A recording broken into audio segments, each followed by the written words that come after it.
Greetings, and welcome to Dystopia today. So, in this video, I'm going to be talking about propaganda and how propaganda in dystopian societies is used to manipulate the population to stay within the conformed mold that the system or the government or whatever higher power wants you to stay in. So, by definition of Merriam-Webster, propaganda is the spreading of ideas, information, or rumor for the purpose of helping or injuring an institution, a cause, or a person. So, essentially, it's a fancy word for advertising. Chances are an ad played before this video even started, or there might even be one right next to my face, like right now. Most of these ads are to promote consumerism, so they're telling you to buy things. I know, I was just watching a video, or I was watching videos for, like, inspiration and, like, how to set up this, like, vlog type thing or whatever that I'm doing right now.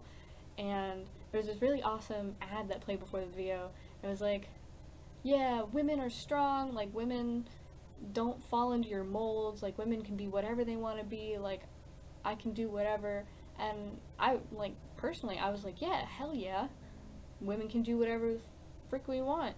And it was very empowering, but, like, it ended up being a commercial for razors. Alright.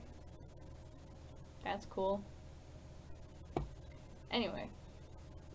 Like I said, most ads are to promote consumerism, which I just illustrated in that example.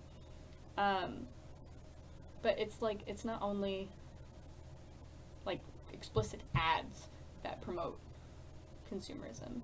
Like, I don't know if you guys know this, but the reason most fast food chains use red in their color schemes is because red invokes hunger in most humans. Like, for some reason, red is just that signal to our brain that makes us feel hungry. And if that's not a form of mind manipulation, I don't know what is. Propaganda is everywhere, but it doesn't only apply to promoting consumption. In the media, it seems everyone seems to be talking shit on my generation, the millennials. With good reason. Sometimes we are kind of shitty, but I mean, people are shitty. What do you expect? We're immediately categorized as lazy and stupid. Never mind the fact that we're the most educated generation in American history. However, that food thing that it says there is totally true. Food is very important. Food is a very important aspect of my life, and probably for many others.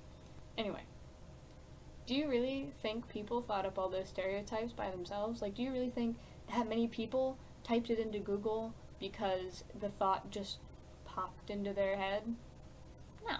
It had to come from, like, an outside source. So, here's the cover of Time magazine, explicitly making a negative comment towards the millennials. Me. I'm so narcissistic. Oh my god.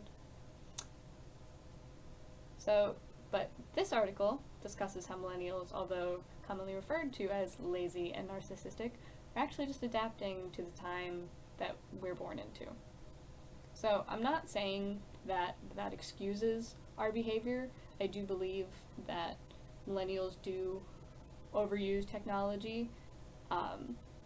I think there is kind of a disconnect between what, like, being able to communicate with people. I know I've experienced it firsthand, like, social anxiety and stuff like that, because I was only communicating through texting or Facebook messaging and stuff like that. But that's not necessarily, like, really a problem, I don't think, because, like, that's something so small and insignificant that not even the entire population, like, a very minuscule amount of the population is affected by. I mean, if anything, social media and technology makes us more social, not necessarily in the face-to-face way, but we're writing more and talking more to each other than we ever have in history. I'm not saying let's throw a pity party for the millennials because of, like, being trashed on and stuff like that. We're not the first group to face criticism. Like, all through American history, the younger generation has been criticized for their behavior. It's not anything new. In the 1960s, the Students for a Democratic Society that held large-scale protests against the U.S. involvement in Vietnam, and they were often violently dispersed by law enforcement. So the youth involvement in, like, the Vietnam protests, they were just regarded as communist, and like that was another big like propaganda thing because of the rising tensions going on with like Soviet Russia and stuff like that with communism, when communism isn't necessarily like even a really bad thing. The world isn't perfect, people are always going to be crappy. Communism is unable to work on a large scale of people because someone's always going to take advantage of it. Like, it's not a perfect system, nothing is a perfect system. But, like, shouldn't we aim towards fairness and sharing? Like, weren't we taught in kindergarten to share? Youth involved were, like I said, written off as communist and just anarchist, rejecting authority and smoking the devil's lettuce. Not that I'm condoning the use of drugs at all, but incidentally, marijuana, along with the other psychedelic, LSD, were outlawed by the Controlled Substances Act in the 1970s. They were painted as dangerous substances that violated the mind, but there was little to no empirical data to actually support these allegations. Marijuana and LSD are both psychoactive drugs that alter how your mind thinks. So, theoretically, if these individuals involved in the protests regarding Vietnam were participating in the recreational use of these drugs, their mind states may have been altered, not necessarily in a bad way, but in a way that made them realize, hey, what's going on really isn't a good thing. Like, sending my 18-year-old friends off to war and dying is not a good thing. And, like, going over there and killing so many people is not a good thing. And I mean, fast forward after Vietnam, all of the, like, America still looks on Vietnam veterans as being, like, scum of the earth and stuff like that, when they weren't even, like, it was a draft. Like, they were forced to go to war. They didn't really have a choice.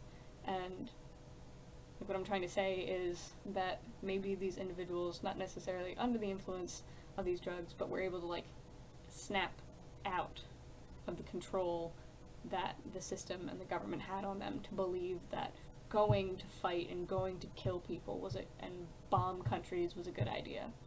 So, just some food for thought. So, to summarize, the younger generations have always been condescended by their predecessors, but at the same time, predecessors faced the same kind of treatment that we did. Like, they were put down too, but they just seemed to, like, forget that it was even a thing. Although they're criticizing us for believing that we can do anything and, like, having these such, like, high standards for ourselves, they're the ones who put the thought in our head in the first place. They're the ones who, like, raised us to be able to believe whatever we, like, believe we could do whatever we want. And that it's kind of paradoxical, in my opinion. Like, it doesn't really make sense that they tell us that we can do whatever, but no, you can't. Just kidding.